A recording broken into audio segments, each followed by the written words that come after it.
You've been stranded thousands of miles from home with no money or possessions.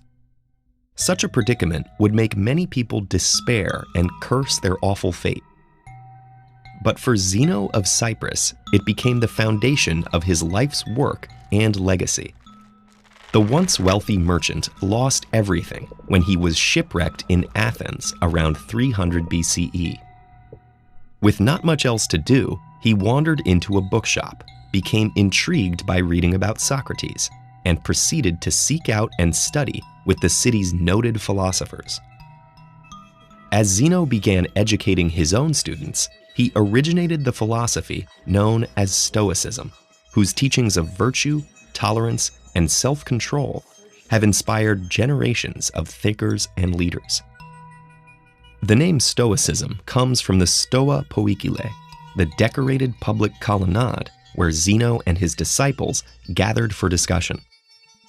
Today, we colloquially use the word Stoic to mean someone who remains calm under pressure and avoids emotional extremes. But while this captures important aspects of Stoicism, the original philosophy was more than just an attitude. The Stoics believed that everything around us operates according to a web of cause and effect, resulting in a rational structure of the universe, which they called logos. And while we may not always have control over the events affecting us, we can have control over how we approach things. Rather than imagining an ideal society, the Stoic tries to deal with the world as it is, while pursuing self-improvement through 4 cardinal virtues. Practical wisdom, the ability to navigate complex situations in a logical, informed, and calm manner. Temperance, the exercise of self-restraint and moderation in all aspects of life. Justice, treating others with fairness even when they have done wrong.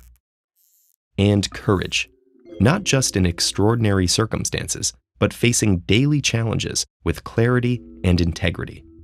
As Seneca, one of the most famous Roman Stoics, wrote, "Sometimes even to live is an act of courage."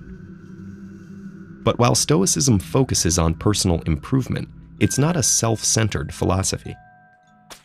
At a time when Roman laws considered slaves as property, Seneca called for their humane treatment and stressed that we all share the same fundamental humanity.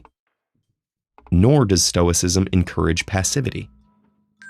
The idea is that only people who have cultivated virtue and self-control in themselves can bring positive change in others. One of the most famous Stoic writers was also one of Rome's greatest emperors. Over the course of his 19-year reign, Stoicism gave Marcus Aurelius the resolve to lead the empire through 2 major wars while dealing with the loss of many of his children. Centuries later, Marcus's journals would guide and comfort Nelson Mandela through his 27-year imprisonment during his struggle for racial equality in South Africa. After his release and eventual victory, Mandela stressed peace and reconciliation, believing that while the injustices of the past couldn't be changed, his people could confront them in the present and seek to build a better, more just future. Stoicism was an active school of philosophy for several centuries in Greece and Rome. As a formal institution, it faded away, but its influence has continued to this day. Christian theologians such as Thomas Aquinas have admired and adopted its focus on the virtues, and there are parallels between Stoic ataraxia, or tranquility of mind, and the Buddhist concept of nirvana. One particularly influential Stoic was the philosopher Epictetus, who wrote that suffering stems not from the events in our lives, but from our judgments about them.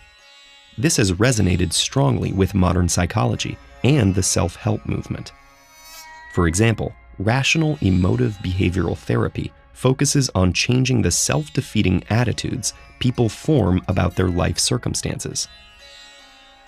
There's also Viktor Frankl's logotherapy. Informed by Frankl's own time as a concentration camp prisoner, logotherapy is based on the Stoic principle that we can harness our willpower to fill our lives with meaning, even in the bleakest situations.